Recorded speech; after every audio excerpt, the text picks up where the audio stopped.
मगर वो कर्म ऐसे नहीं होते ना। कर्म बंधन में ऐसा आ जाता है, विकारों में, काम क्रोध लोभ मोह अहंकार में, विकारों में ऐसा आ जाता है।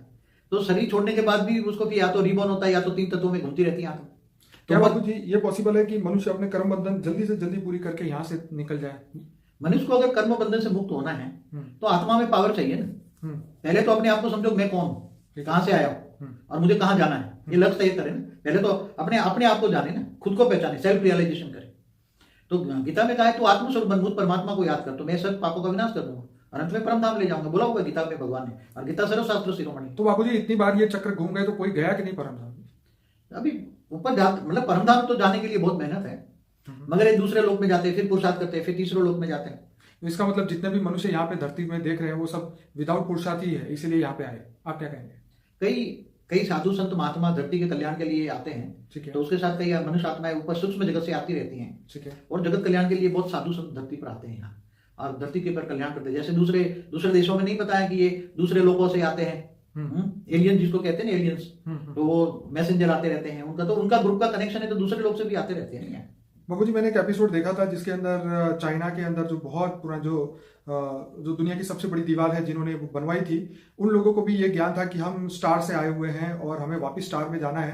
मतलब आज से 8-10 हजार साल पहले के मनुष्य भी जानते थे कि हमें वापस सितारों की दुनिया में वापस जाना है, और उनके लिए जब वो मरते थे तो अपनी कब्र के अंदर ये बहुत सारी चीजें रखते थे या वापस जा सके उसके लिए। कहने का मतलब ये है कि उस समय का मनुष्य भी ये जानता था कि हमें चांद सितारों की दुनिया में जाना है, लेकिन आज का मनुष्य जो है वो शायद इसके बारे में सोच ही नहीं रहा है। वो दूसरे जो एलियंस के बारे में कई हजारों लाखों साल पुरानी बातें बताई हैं, विदेशों में है ना, अमेरिका में, इधर। मैं एलियंस की बात नहीं कर रहा, मैं यहाँ यही बात कर रहा हूँ कि वो जो टारगेट था आत्माओं का कि भाई हमें वापस चांद की दुनिया में या चांद सितारों पे वापस जाना है क्योंकि हम वहां से आए। वो तो कई लोग जानते हैं कि हम सूर्य लोक से आए, दूसरे मतलब सितारों से आए, दूसरे सितारों में जाना है, वापस जाना है। हम यहाँ आए हैं, वापस जाने के लिए उन्होंने बहुत पुरुषार्थ किया है, मगर जा नहीं पाए अभी तक। जाने के लिए उसको विधि पता नहीं है ना, कैसे जाए, जाए तो कैसे जाए, वापस ऊपर जाना है, वापस दूसरे सोलर सिस्टम में जाना है। तो दूसरे सोलर सिस्टम में समझो आया है, तो जिस सूर्य में वापस जाना है वो कितना दूर है होगा, कोई समझो कि 1000 प्रकाश वर्ष दूर है, कोई 2000 प्रकाश वर्ष दूर है, कोई तो नजदीक से सबसे ज्यादा नजदीक वाला तारा भी 5 प्रकाश वर्ष दूर है, कितना। तो वो कैसे जाएगा? क्या ये स्थूल यान तो जाएगा नहीं, तुम्हारा स्थूल शरीर में जा पाएगा? स्थूल शरीर तो जा नहीं पाएगा। अब उसके लिए यान चाहिए, तो कौन सा यान जाएगा?